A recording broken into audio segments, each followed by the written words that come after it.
My life is in you, Lord. Yes, I believe. And my help is in you, Lord. You are my shield. Even though I walk through the Je vous salue tous au nom du Seigneur Jésus. Que le Seigneur de gloire puisse vous agréer partout où vous êtes quand vous allez suivre cette vidéo. Bien-aimés dans le Seigneur, je voudrais aussi parler sur les jours de l'Éternel. Toujours en rapport avec Malachie 4. Comme la Bible le dit, qu'il y a un grand jour que l'Éternel prépare. Je voudrais parler de ce jour-là, apporter la lumière sur les enfants de Dieu sur le jour de l'Éternel. Avant de pouvoir commencer à parler sur les jours de l'Éternel, je voudrais dire aux enfants de Dieu que selon les Écritures de la Bible, nous l'avons déjà dit et nous le répétons, que toute prédication, soit tout enseignement, n'ayant pas comme base les Écritures de la Bible, cet enseignement, c'est un enseignement charnel, diabolique, démoniaque et terrestre. Car vous allez comprendre que même le Seigneur Jésus-Christ, en venant dans le monde, il disait aux enfants d'Israël, n'est-ce pas qu'il est écrit dans votre loi, et le témoignage de 2 ou de 3 est vrai. Donc, pour que l'enseignement soit accepté, soit vrai, pour que la vérité soit établie, il faut qu'il y ait le témoignage de 2 ou de 3. Quand on parle de témoignage de 2 ou de 3, on ne parle pas de personnes, mais on parle des Écritures. Donc quand on veut par exemple parler du jour de l'Éternel, il faut qu'on parle selon les Écritures de la Bible.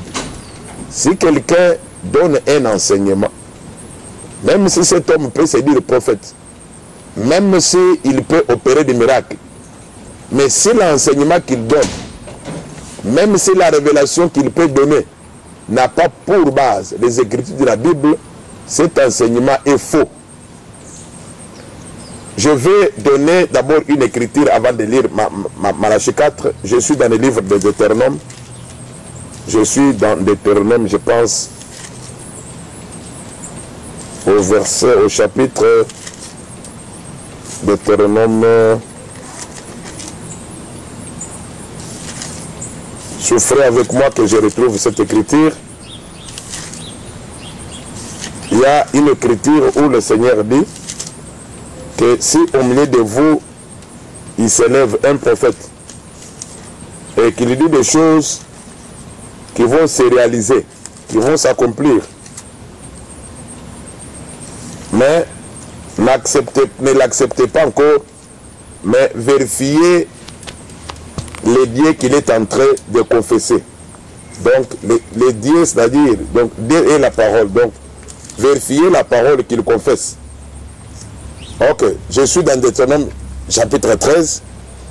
S'il s'élève au milieu de toi un prophète ou un songeur qui t'annonce un signe ou un prodige, et qui ait accomplissement du signe ou du prodige dont il t'a parlé en disant allons après d'autres dieux, des dieux que tu ne connais point, et servons-les.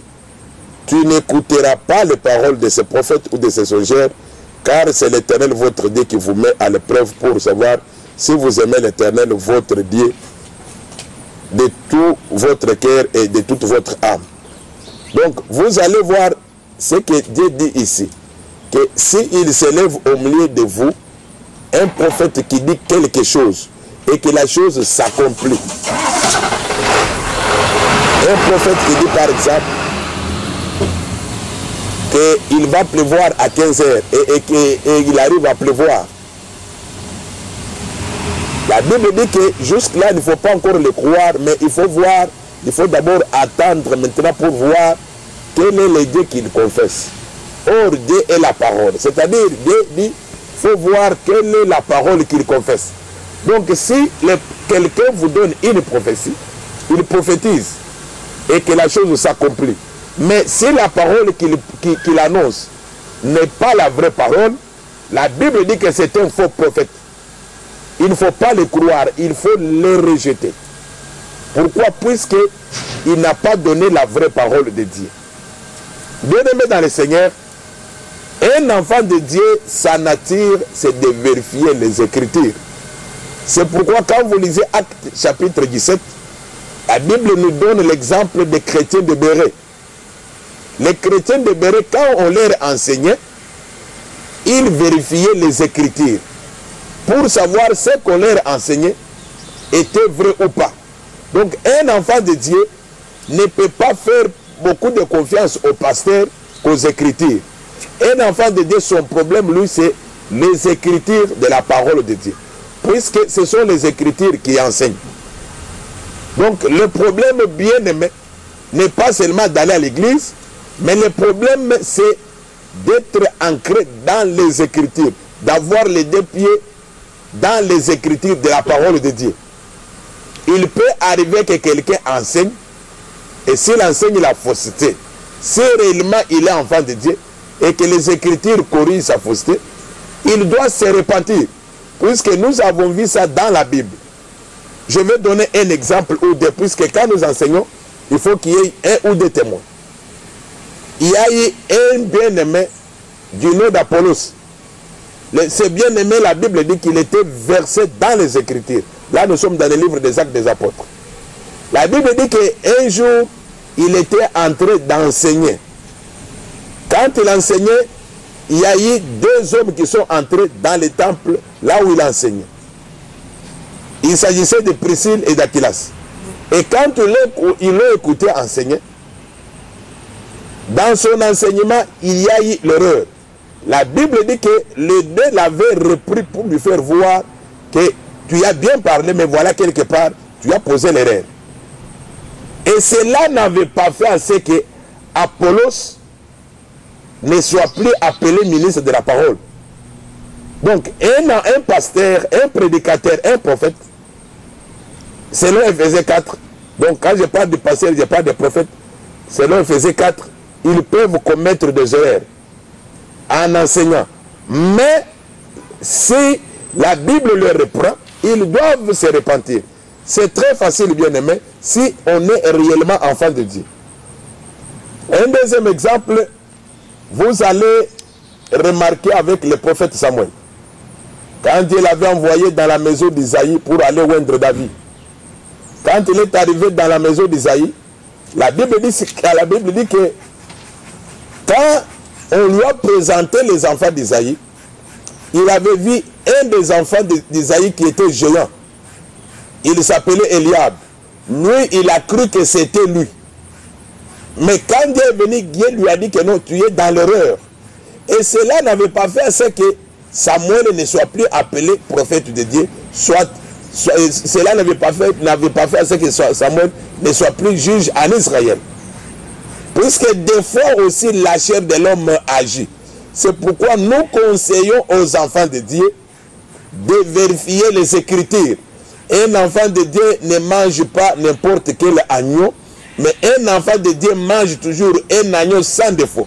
Et l'agneau, avant de le manger, on l'a toujours vérifié pour savoir s'il a les défauts ou pas. Quand on remarque que l'agneau a des défauts, on ne peut pas l'abattre, on ne peut pas le manger. Mais on abat l'agneau seulement quand il est sans défaut, c'est alors qu'on peut le manger. Alors, dans cette vidéo, je vais parler du jour de l'Éternel. Vite, je vais lire Malachie 4. Je commence toujours par le verset 4e. Souvenez-vous de la loi de Moïse, mon serviteur, auquel j'ai prescrit en Horeb, pour tout Israël, des préceptes et des ordonnances. Voici, je vous enverrai Élie, le prophète, avant que le jour de l'Éternel arrive, ce jour grand et redoutable. Il ramènera les cœurs des pères à leurs enfants et les cœurs des enfants à leurs pères. De peur que je ne vienne frapper les pays d'interdit. Bien-aimés dans le Seigneur, selon cette prophétie, selon Malachie 4, le Seigneur est en train de dire qu'il enverra Élie pour ramener les cœurs des pères vers leurs enfants et les cœurs des enfants vers le Père. Et Élie viendra avant les jours de l'Éternel. Et la Bible dit que ce jour, c'est un jour grand et redoutable. C'est un jour de jugement. Voilà. Et Élie viendra avant ce jour ici. Dans les vidéos précédentes, j'avais expliqué que Élie, qui devait ramener les cœurs de père vers les enfants, c'était Jean-Baptiste selon Luc chapitre 1er et aussi selon Matthieu chapitre 17. Et Élie qui doit maintenant ramener les cœurs des enfants vers leur père, c'est Élie qui viendra dans Apocalypse chapitre 11. Puisque quand on parle du cœur, on parle de l'enseignement. Élie qui ramène les cœurs des pères vers les enfants. Donc les pères ici, ce sont Abraham, Isaac et Jacob. Élie viendra prendre cet enseignement, donc l'enseignement qu'avaient Abraham, Isaac et Jacob, c'est-à-dire l'obéissance à la parole de Dieu. Il va ramener les enfants. C'est ça ce que Jean-Baptiste avait fait. Quand il est arrivé, il a fait ce travail-là, de ramener les cœurs de père vers les enfants. Et Élie maintenant, d'Apocalypse 11, lui quand il viendra, il va ramener les cœurs des enfants vers le Père. Or, Élie qui viendra dans l'Apocalypse, il sera enfant par rapport aux Juifs qu'ils vont trouver sur la terre. Donc les Juifs qu'il va trouver sur la terre, ces Juifs seront les pères.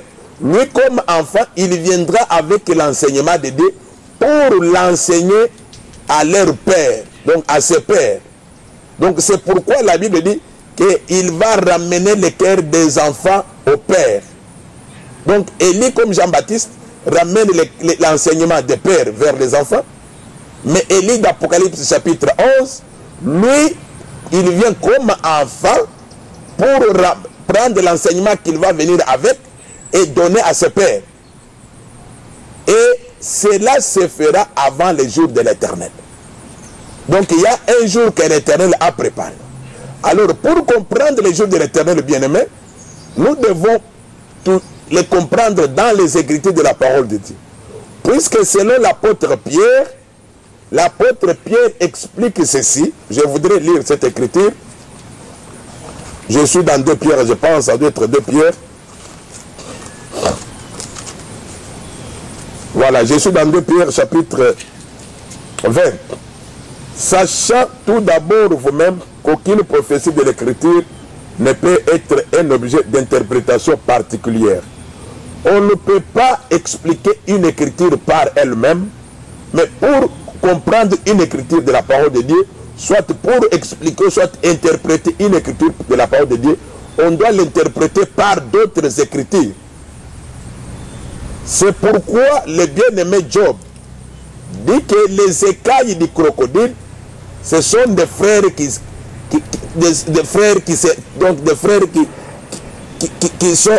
se mettent ensemble. Je voudrais lire cette écriture pour avoir beaucoup de précision. Je suis dans Job. Vite, Job.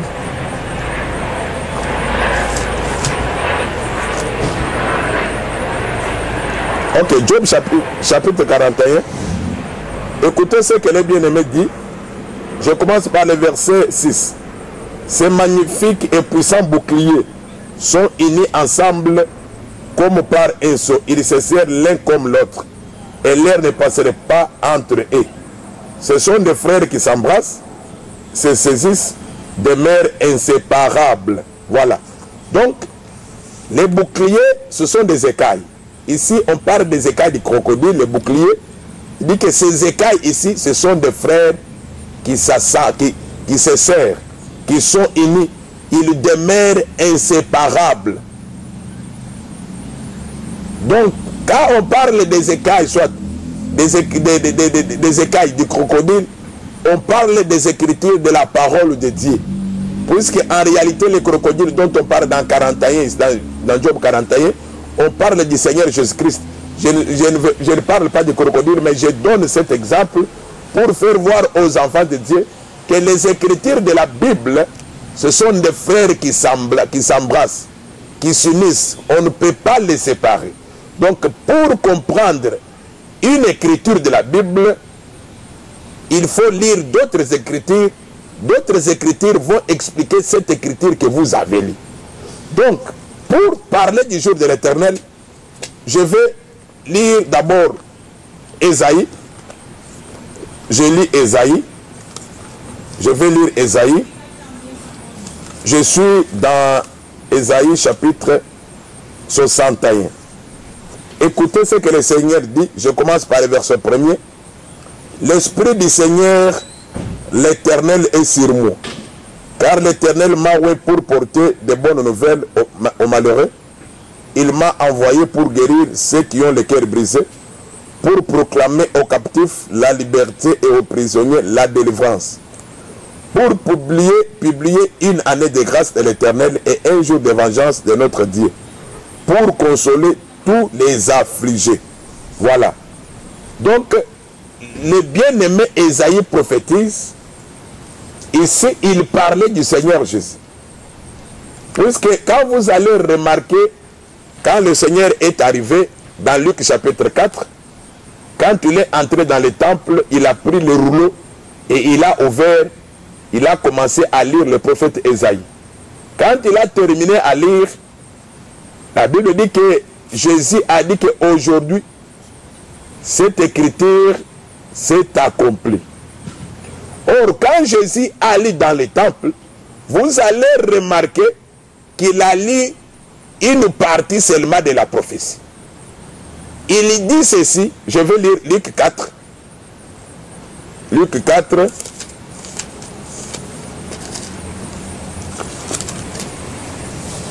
Je commence par le verset 18.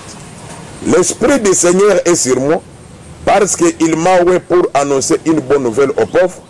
Il m'a envoyé pour guérir ceux qui ont le cœur brisé, pour proclamer aux captifs la délivrance et aux aveugles le recouvrement de la vie, pour renvoyer libres les opprimés, pour publier une année de grâce du Seigneur. Ensuite, il roula le livre, il le remit aux serviteurs et s'assit. Tous ceux qui se trouvaient dans la synagogue avaient le regard fixé sur lui. Alors il commença à leur dire, aujourd'hui cette parole de l'écriture que vous venez d'entendre est accomplie. Par rapport à ce qui est écrit dans Ésaïe, vous allez remarquer que le Seigneur, il est venu faire seulement une partie de la prophétie que Ésaïe avait donnée. Ici, il a publié seulement une année de grâce. Mais en ce qui concerne les jours de vengeance, au verset 2, puisque au verset 2, il dit, il vient publier une année de grâce de l'Éternel et un jour de vengeance de notre Dieu. Donc, le Seigneur Jésus en venant, il a publié seulement l'année de la grâce. Mais les jours de vengeance, il n'a pas publié cela. Donc, il garde encore, il y a encore un jour de vengeance qui sera publié par Dieu lui-même. Donc, les jours de vengeance, c'est ça même les jours de l'Éternel dont Malachie parle. Puisque Malachie dit que ce jour, c'est un jour grand et redoutable. C'est le jour de la colère. Donc, c'est le jour de la vengeance. Donc, c'est le jour où Dieu va juger les nations. Et ce jour ne peut pas arriver aussi longtemps que Élie d'Apocalypse 11 n'a pas encore travaillé. Donc, il faudra qu'Élie travaille.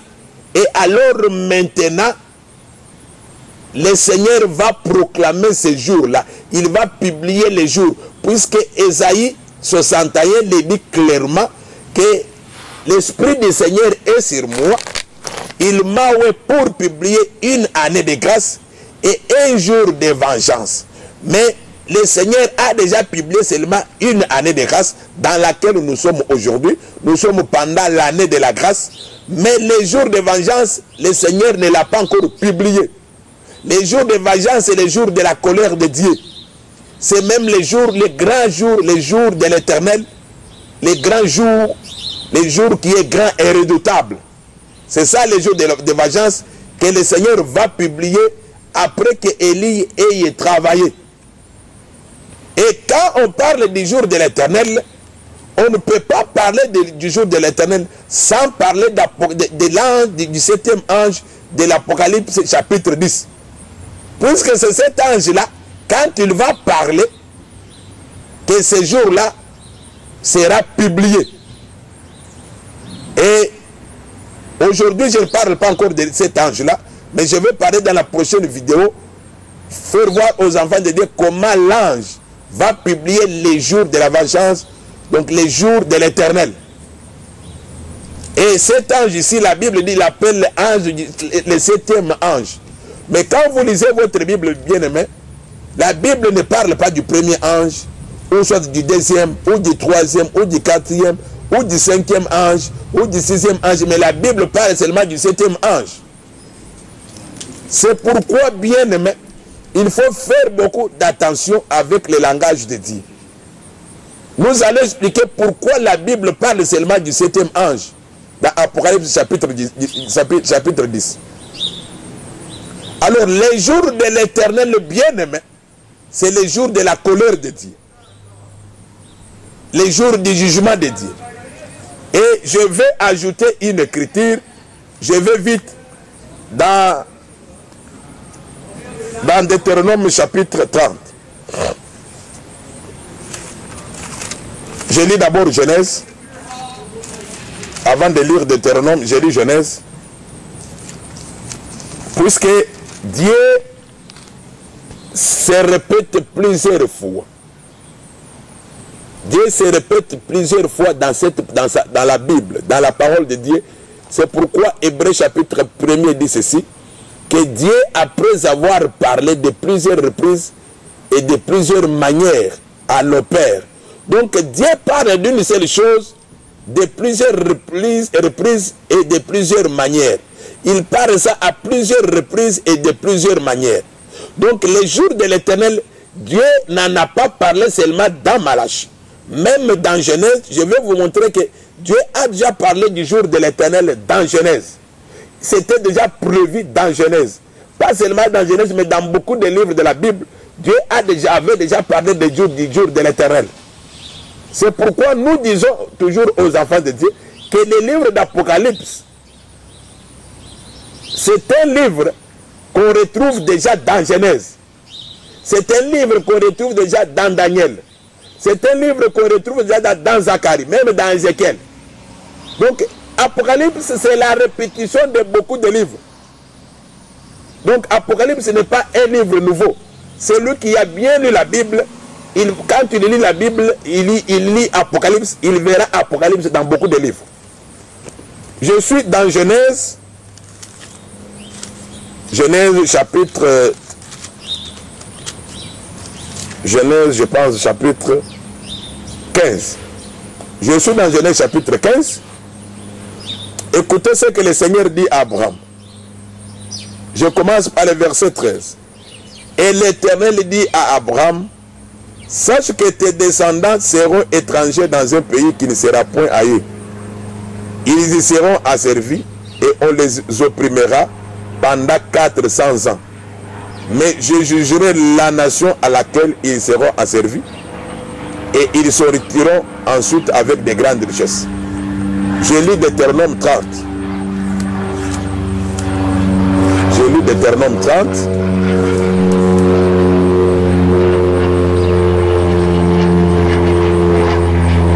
Je commence par le verset 4. Quand tu serais exilé à l'autre extrémité du ciel, l'Éternel ton Dieu te rassemblera de là, et c'est là qu'il t'ira chercher. L'Éternel ton Dieu te ramènera dans le pays que possédaient tes pères, et tu les posséderas. Il te fera du bien et te rendra plus nombreux que tes pères. L'Éternel ton Dieu circoncira ton cœur et le cœur de ta postérité, et tu aimeras l'Éternel ton Dieu de tout ton cœur et de toute ton âme, afin que tu vives. L'Éternel ton Dieu fera tomber toutes ces malédictions sur tes ennemis, sur ceux qui t'auront haï et persécuté. J'ajoute encore une écriture dans Néhémie.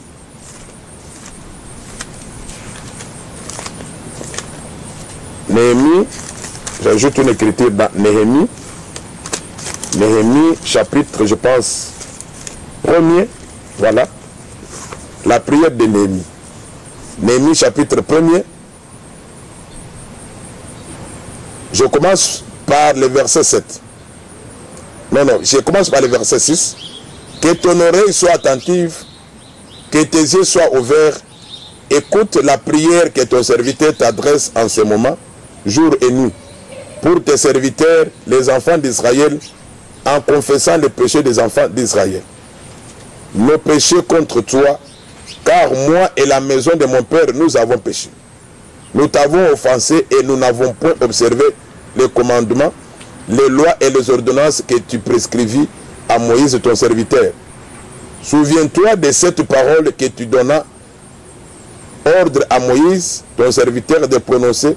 Lorsque vous pécherez, je vous disperserai parmi le peuple. Mais si vous revenez à moi, et si vous observez mes commandements et les mettez en pratique, alors quand vous serez exilés à l'extrémité du ciel, de là je vous rassemblerai et je vous ramènerai dans le lieu que j'ai choisi pour y faire résider mon nom.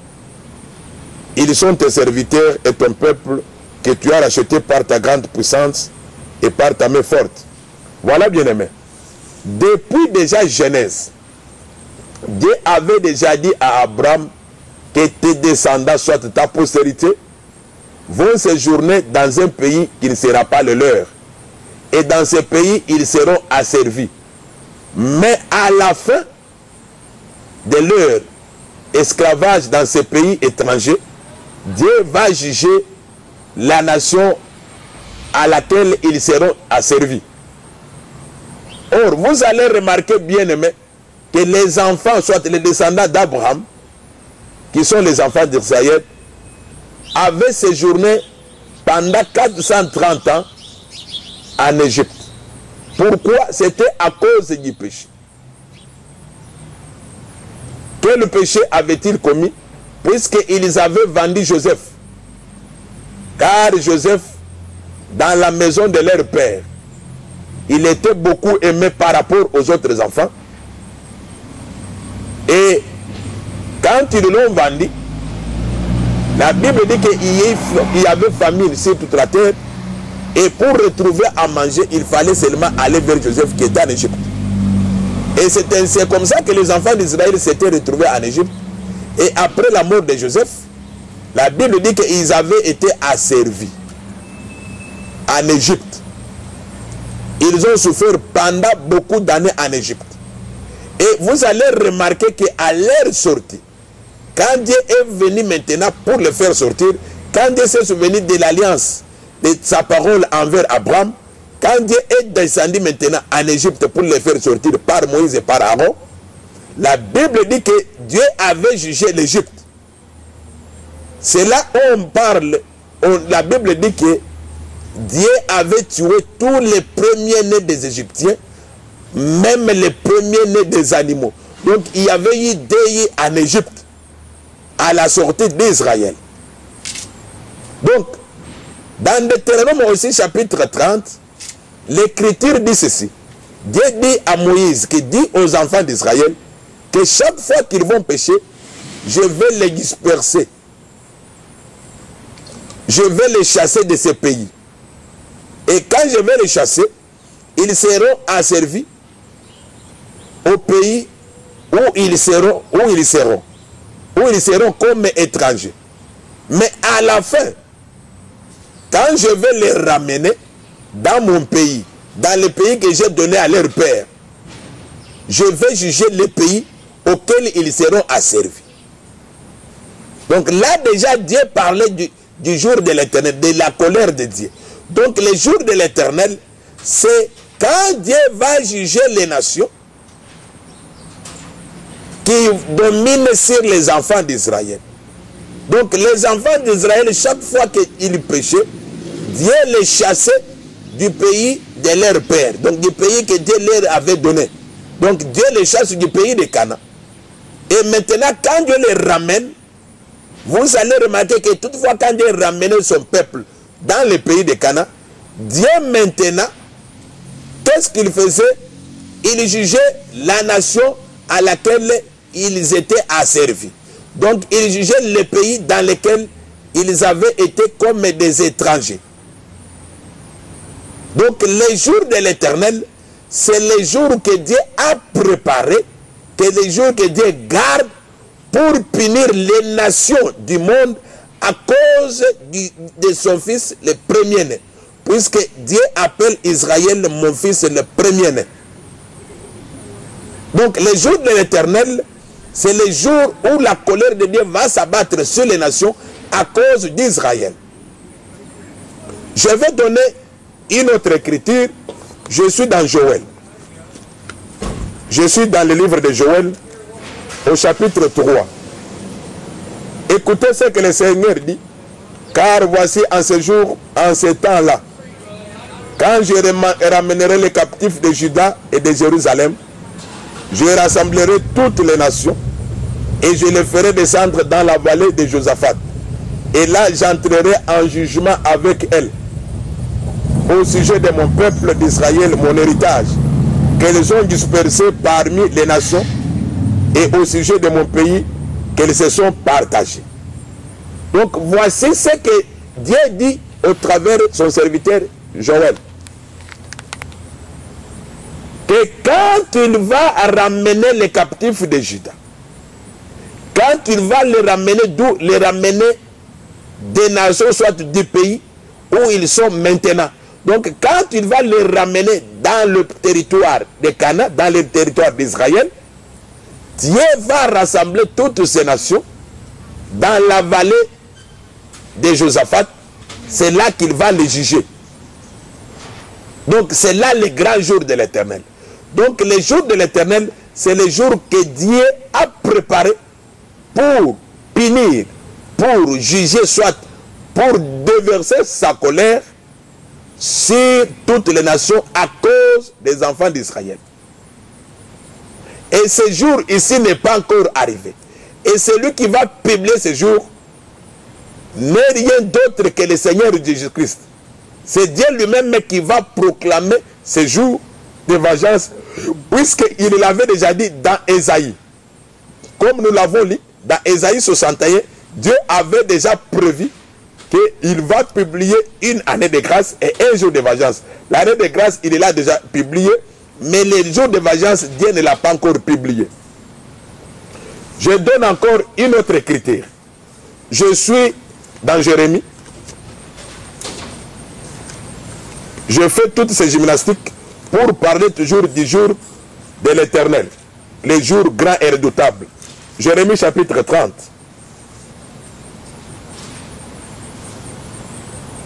Écoutez ce que l'Éternel dit, je commence par le verset 7.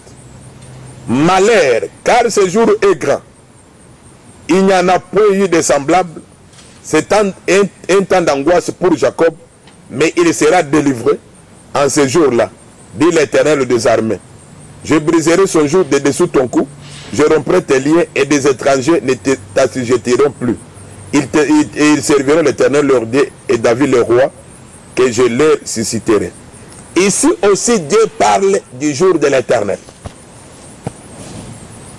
Il dit que ce jour sera grand et ce jour qui sera redoutable et grand. La Bible dit que malheur car ce jour est grand, il n'y en a point eu de semblable. Donc c'était un jour unique. Un jour unique qui n'a jamais existé. Et ce que Dieu fera, jusque-là demeure mystère. Jusque-là, personne ne connaît ça. Puisque ce n'est pas moi qui le dis, ce sont les Écritures qui le disent. C'est là on parle même de voix de tonnerre. Puisque quand les tonnerres vont parler d'Apocalypse, c'est ces jours-là, c'est alors que ce jour sera révélé. Puisque la Bible dit que ce jour-là, c'est un jour unique. Et ce jour, c'est un jour, donc c'est un jour grand et redoutable. Donc les jours de l'Éternel, un jour grand et redoutable, un jour de malheur. Et vous allez remarquer dans Jérémie ici, on dit que ça sera un jour aussi d'angoisse pour Jacob. Un jour d'angoisse pour Jacob, pourquoi? Je lis maintenant Zacharie. Je lis Zacharie. Zacharie répond à la question pourquoi ça sera un jour d'angoisse pour Jacob. Puisque quand on parle de Jacob, on parle d'Israël. Donc ça sera, ce jour-là, sera aussi un jour de malheur aussi, d'angoisse aussi pour Jacob. Je lis Zacharie pour répondre à la question, pour expliquer ce que Jérémie dit. Écoutez ce que Zacharie dit au chapitre, je pense, 12.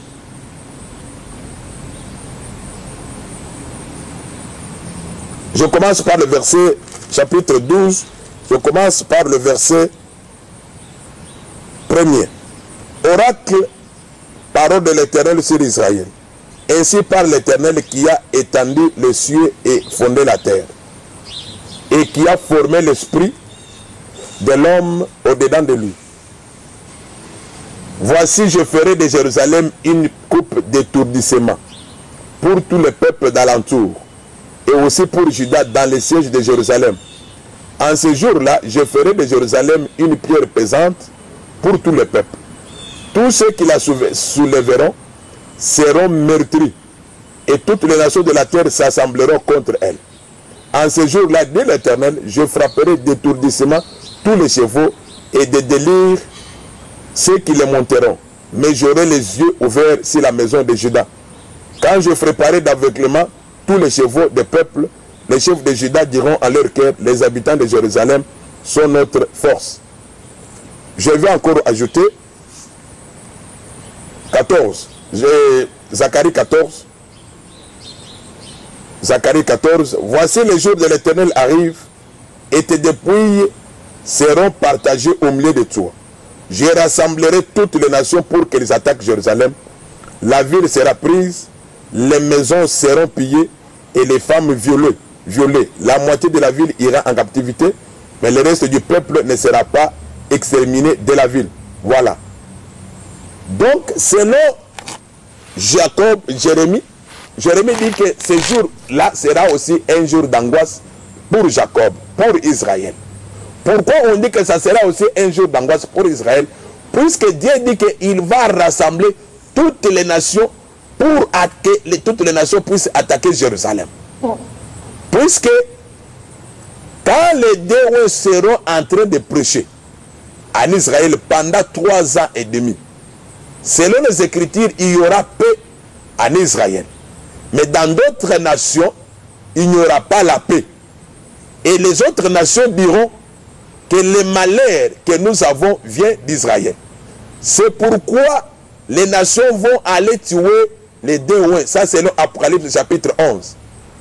Et quand ils vont tuer les deux ouins, la Bible dit que les habitants de la terre vont se réjouir à cause de leur mort. Ils vont même fêter à cause de cela. Et maintenant, la Bible dit que Dieu va rassembler toutes les nations pour que toutes les nations puissent attaquer Israël. Toutes les nations vont attaquer Israël. C'est alors que l'Éternel va combattre pour Israël. Donc c'est alors que le jour de l'Éternel viendra. Donc on dit que ce jour sera un jour d'angoisse pour Jacob. Pourquoi? Puisque toutes les nations, Dieu va les rassembler pour attaquer Jacob, pour attaquer Israël. Maintenant, Dieu viendra défendre Israël. Et quand Dieu vient défendre Israël, c'est alors qu'il va frapper toutes les nations pour récupérer Israël. Voilà. C'est pourquoi aussi, cela est dit dans Joël. Joël lui dit qu'il va amener toutes les nations dans la vallée de Josaphat. C'est là qu'il va les juger. Or, quand vous lisez l'histoire de Josaphat, quand Josaphat, qui était roi de Juda, la Bible dit ceci, qu'il y a eu 3 nations qui avaient attaqué, qui voulaient attaquer Juda pour prendre le territoire de Juda. Il s'agissait des Moabites, des Ammonites et les habitants de Séhir. Et quand Josaphat a appris que ces 3 nations voulaient les attaquer, la Bible nous dit dans 2 Chroniques que Josaphat a imploré l'Éternel Dieu. Et l'Éternel a écouté la prière de Josaphat qui était roi de Juda pendant cette période. Et maintenant, écoutez ce que l'Éternel avait répondu à Josaphat par son prophète. C'est mieux de lire l'écriture de Chroniques, oui. De Chroniques, chapitre 20. Je ne vais pas lire tous les chapitres, mais je vais lire quelques écritures. Je lis au verset 15. Et Jacaziel dit, soyez attentifs, tous Judas et habitants de Jérusalem, et toi, roi Josaphat, ainsi vous parle l'Éternel, ne craignez point, et ne vous effrayez point devant cette multitude nombreuse, car ce ne sera pas vous qui combattrez, ça sera Dieu. Donc, bien aimé, selon Joël, Joël dit que c'est dans la vallée de Josaphat que Dieu va entrer en jugement avec les nations. Et cela s'était déjà fait du temps du roi Josaphat, le roi de Juda. Comme je vous disais, que Dieu ramène ce qui est passé. Dieu se répète. Donc, du temps de Josaphat, quand ces trois nations ont voulu attaquer Juda, la Bible est claire et dit que quand Juda et Josaphat a imploré l'Éternel, l'Éternel a répondu Josaphat par le prophète Jacaziel. Et l'Éternel a dit ceci, que ne craignez pas, car c'est moi l'Éternel qui va combattre pour vous.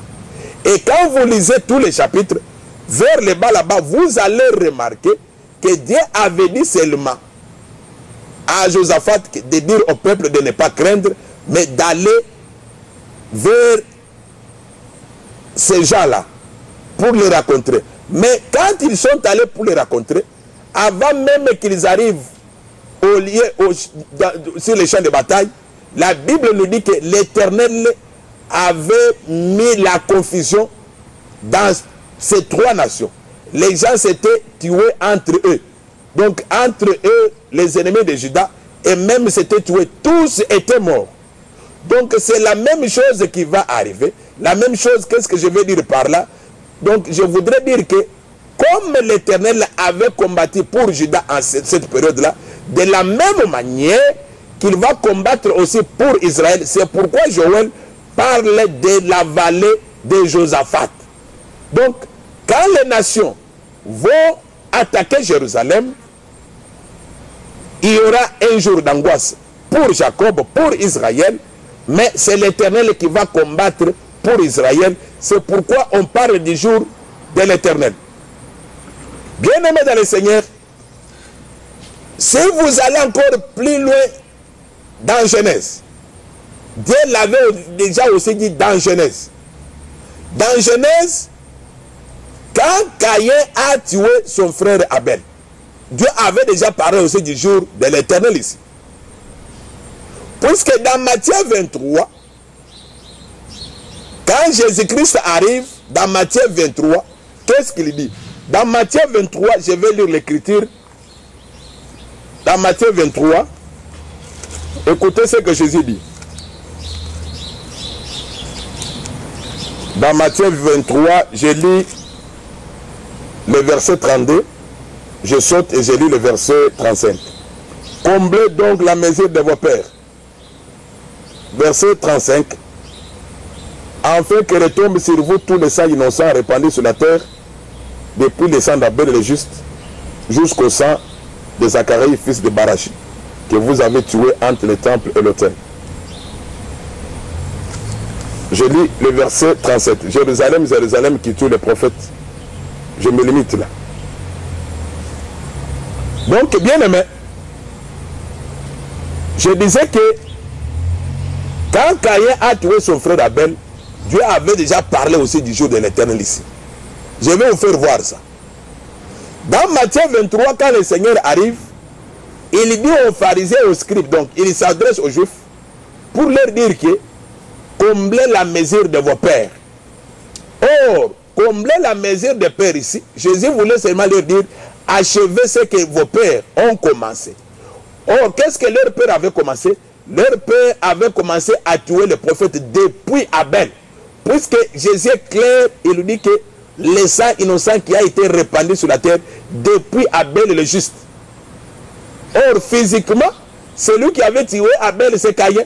Mais Jésus dit que c'est Israël qui avait tué Abel.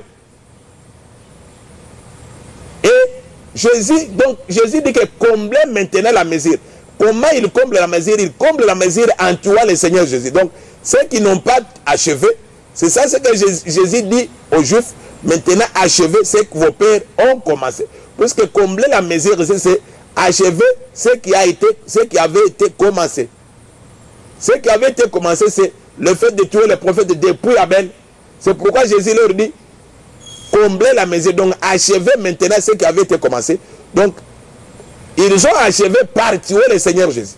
Et le Seigneur Jésus dit ceci, que comme le sang, vous avez versé le sang de tous les prophètes, votre maison vous sera laissée déserte. Donc Israël devient comme un désert, puisqu'ils ont tué les prophètes. Maintenant, écoutez, comme Israël a commis le péché, puisque chaque fois qu'Israël commet le péché, Dieu les disperse parmi les nations. Donc, comme ils ont tué le Seigneur Jésus, c'est pourquoi Israël est dispersé parmi les nations. Maintenant, quand Dieu va récupérer Israël, c'est alors qu'on va parler du jour de l'Éternel. Il récupère Israël en frappant les nations. Il va juger les nations. C'est pourquoi quand Caïn a tué Abel, écoutez ce que le Seigneur dit. Puisqu'il y a des gens qui disent que Caïn c'est le diable. Mais Caïn n'a jamais été le diable. Caïn n'a jamais été le diable, mais Caïn c'était tout un peuple. Caïn parlait d'Israël qui devait tuer le Seigneur Jésus. Puisque Abel était l'image du Seigneur Jésus. Et Caïn était l'image d'Israël qui devait tuer le Seigneur Jésus. Pourquoi Caïn avait tué Abel? Caïn avait tué Abel, pourquoi? Puisque son offrande a été acceptée par Dieu. Dieu l'avait agréé. Et la Bible appelle Caïn comme étant le juste. Oh, la Bible dit qu'il n'y a pas de juste. Il y a un seul juste qui est le Seigneur Jésus. Par là, nous comprenons que Abel était l'image du Seigneur Jésus. Et Caïn l'image d'Israël. Pourquoi Dieu avait refusé l'offrande de Caïn?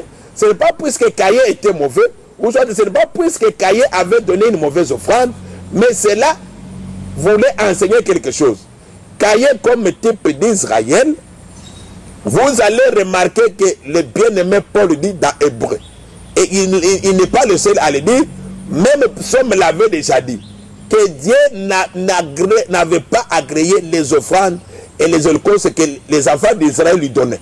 Puisque les offrandes et les holocaustes que les enfants d'Israël lui donnaient, cela ne pouvait pas racheter l'humanité. Mais Dieu, la seule offrande qu'il a agréée, c'est l'offrande du Seigneur Jésus comme étant son corps. Je vais lire ça dans Hébreu. Je lis ça dans Hébreu. Tout de suite là, je vais terminer. Je lis ça dans Hébreu. Je pense que c'est dans Hébreu 9 ou 10. Ok, je lis ça dans Hébreu 10. Écoutez ce que le Seigneur dit.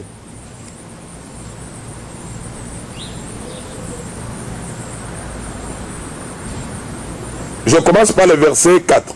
Car il est possible que les sangs de taureaux et des boucs ôtent les péchés. C'est pourquoi Christ, entrant dans le monde, dit: tu n'as voulu ni sacrifice ni offrande, mais tu m'as formé un corps. Tu n'as agréé ni holocauste ni sacrifice pour le péché. Alors j'ai dit: voici, je viens dans le rouleau du livre, il est question de moi. Donc Israël a beaucoup offert à Dieu. Mais selon cette écriture ici, Paul ne l'a pas dit de lui-même, mais les psaumes en avaient déjà parlé. Donc malgré toutes les offrandes que Israël offrait, Dieu n'agréait pas.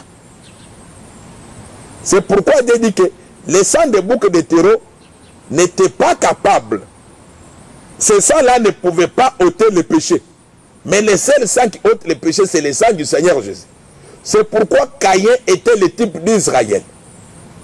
Et c'est pourquoi Israël avait tué le Seigneur Jésus. C'est seulement puisque le Seigneur Jésus, son offrande a été acceptée par Dieu. Et l'offrande du Seigneur Jésus, c'est son corps, c'est sa vie. Et Caïn représentait Israël. C'est pourquoi vous allez remarquer dans Matthieu 23, Jésus dit aux enfants d'Israël que c'est vous qui avez tué Abel. Or, pendant ce temps-là, physiquement, quand Caïn tue Abel, Jacob n'était pas encore né. Mais Jésus dit que c'est vous. Donc, ce que Caïn et Abel faisaient, c'était une prophétie. Donc, le fait de Caïn, ce que Caïn avait fait pour tuer Abel, c'était une prophétie. D'ailleurs, moi, j'ai toujours loué le Seigneur Jésus. J'ai toujours loué Dieu. Que Caïn avait bien fait de tuer Abel. Puisque si Caïn n'avait pas tué Abel, moi, je n'allais pas être sauvé. Si je suis sauvé aujourd'hui, c'est puisque Caïn a tué Abel. Il fallait que Caïn tue Abel. Ce que Caïn avait fait, c'était une très bonne chose. Pour que moi qui vous parle aujourd'hui, je sois sauvé. Donc, autrement dit, il fallait qu'Israël puisse tuer le Seigneur Jésus pour que je sois sauvé. Puisque si le sang du Seigneur n'avait pas coulé, je n'allais pas être pardonné. Et vous allez remarquer que quand Caïn a tué Abel, c'est alors que la terre a parlé, puisque le sang d'Abel est allé dans la terre. C'est pourquoi la terre a parlé. Donc la terre, c'est moi qui avais parlé. Donc, si le sang d'Abel n'avait pas coulé, je n'allais pas parler. Or, parler, c'est avoir la vie. Donc, si j'ai eu la vie, c'est puisque le sang d'Abel a coulé. Donc, quand je parle du sang d'Abel, je parle du sang du Seigneur Jésus. Puisque Abel était seulement l'image du Seigneur Jésus, et Caïn l'image d'Israël qui devait tuer le Seigneur Jésus pour que je sois sauvé. Et remarquez maintenant, quand Caïn a tué Abel, ce que Dieu a dit à Caïn, je lis ça dans Genèse. Écoutez, je suis dans Genèse chapitre 4. Écoutez ce que Dieu dit à Caïn. Je commence, Genèse 4, je commence par le verset 9. L'Éternel dit à Caïn, où est ton frère Abel? Il répondit, je ne sais pas. Suis-je le carrier de mon frère? Et Dieu dit, qu'as-tu fait? La voix du sang de ton frère crie de la terre jusqu'à moi. Voilà. Maintenant, tu seras maudit de la terre qui a ouvert sa bouche pour recevoir de ta main le sang de ton frère. Quand tu cultiveras le sol, il ne te donnera plus sa richesse. Tu seras errant et vagabond sur la terre. Caïn dit à l'Éternel, mon châtiment est trop grand pour être supporté. Voici, tu me chasses aujourd'hui de cette terre, je serai caché loin de ta face, je serai errant et vagabond sur la terre, et quiconque me trouvera me tuera. L'Éternel lui dit, si quelqu'un tuait Caïn, Caïn serait vengé cette fois, et l'Éternel mit un signe sur Caïn, pour que quiconque le trouverait ne le tuera point. Puis Caïn s'éloigna de la face de l'Éternel et habita dans la terre de Nod, à l'Orient d'Éden. Voilà. Donc, quand Caïn tue son frère,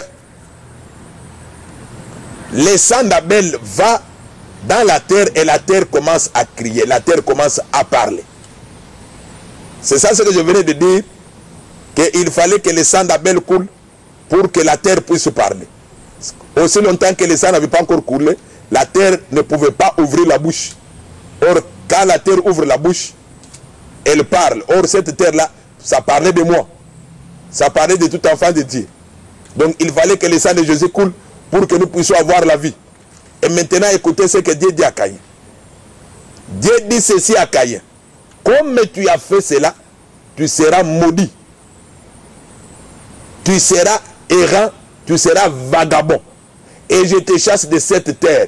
C'est là le problème. La malédiction que Dieu donne à Caïn, c'est le vagabondage, l'errance. Donc toi, Caïn, tu seras errant. Puisque tu as tué ton frère. C'est pourquoi vous allez remarquer que quand Israël a tué son frère Jésus, Israël est devenu errant, vagabond. Israël n'a plus de terre. Et Dieu continue à dire à Caïn que je te chasse de cette terre. De quelle terre Dieu l'a chassé? De la face de l'Éternel. Puisque Caïn répond ici, sous la puissance de l'Esprit Saint, il dit que voilà, tu me chasses. Je lis au verset 14. Voici, tu me chasses aujourd'hui de cette terre, je serai caché loin de ta face. Donc la terre dont on parle ici, c'est la face de l'Éternel. Donc, quand Caïn a fait cela, Dieu l'a chassé de sa face, de la terre dont on parle dans le verset 14, puisque, bien aimé dans le Seigneur, chaque écriture de la Bible a un sens. Au verset 14, la terre, ici, d'où Dieu chasse Caïn, c'est la face de Dieu. Or, la face de Dieu bien-aimé, quand quelqu'un, la face de Dieu ne regarde pas quelqu'un, c'est-à-dire que cette personne est morte, il n'a pas la vie. C'est pourquoi vous allez remarquer que quand Israël a tué Jésus, Dieu l'a chassé de sa face. Oh, vous allez remarquer que le pays de Canaan, c'est le seul pays dans le monde où, selon les Écritures, où les yeux de Dieu sont ouverts nuit et jour. Donc Dieu a chassé Israël du pays de Canaan, qui est même la parole de Dieu, puisque la face de Dieu, c'est sa parole. Donc pour que maintenant Israël revienne dans son territoire, devant la face de Dieu, il faudra qu'Israël puisse se repentir. C'est là où la fois passée, je vous avais dit que Jésus avait dit à Pierre que Pierre, avant que le coq chante 2 fois, tu vas me régner 3 fois. Et quand la face de Jésus a regardé seulement Pierre, Pierre a commencé à pleurer. Donc quand la face de Dieu va regarder Israël, Israël va se repentir et Dieu va ramener Israël dans son territoire. Et quand est-ce que Dieu va regarder Israël? Dieu va regarder Israël par les 2 oins. Donc la face de Dieu va regarder Israël par les 2 oins d'Apocalypse 11. Par Moïse et par Élie. Quand ils vont enseigner, c'est alors que Dieu va les regarder. C'est alors qu'ils vont se repentir. C'est pourquoi ici, quand Dieu chasse Caïn, en réalité c'était Israël que Dieu chassait. Donc ici Dieu prévoyait ce qui allait venir. Et maintenant, remarquez, écoutez maintenant ce que Caïn a dit. Caïn a dit que mon châtiment est trop grand pour être supporté. Maintenant, comme tu me chasses de cette terre, quiconque me trouvera me tuera. Dieu dit non. Dieu prend un signe, il met sur Caïn, pour que Caïn ne meure pas. Et Dieu dit que celui qui va tuer Caïn, Dieu va le venger 7 fois. Si Caïn était le diable bien-aimé, comment Dieu peut venger le diable? Dieu ne peut jamais venger le diable. Caïn ici parlait d'Israël, que Dieu a chassé, bien que Israël est chassé du territoire de Canaan, est chassé de la face de Dieu. Il a un signe qui est l'alliance de Dieu. L'alliance que Dieu avait traitée avec ses pères. Israël est aujourd'hui dans l'errance. Aujourd'hui, Israël est dans le vagabondage. Il n'a pas de territoire.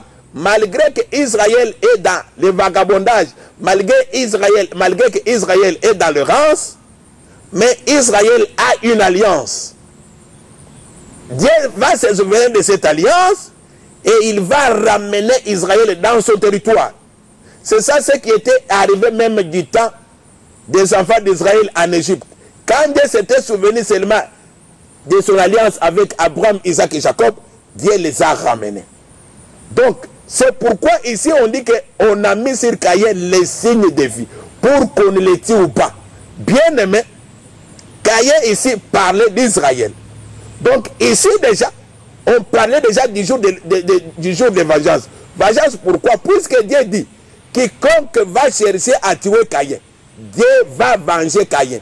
Donc quiconque cherchera à faire du mal à Israël, Dieu va venger Israël. Combien de fois? 7 fois. Pas une fois, pas 2 fois, pas 4 fois, pas 100 fois, mais 7 fois. Pourquoi 7 fois? Pourquoi 7 fois? Puisque bien aimé, le chiffre 7, c'est un chiffre de repos. Israël sera vengé 7 fois. C'est ça ce que la Bible dit. Caïn sera vengé 7 fois. 7 fois pourquoi? Puisque vous allez remarquer que le jour de l'Éternel sera publié par le 7e ange, par le chiffre 7 qui va amener le repos à Israël. C'est pourquoi vous allez remarquer, il y a 7 sceaux, il y a 7 coupes, il y a 7 trompettes.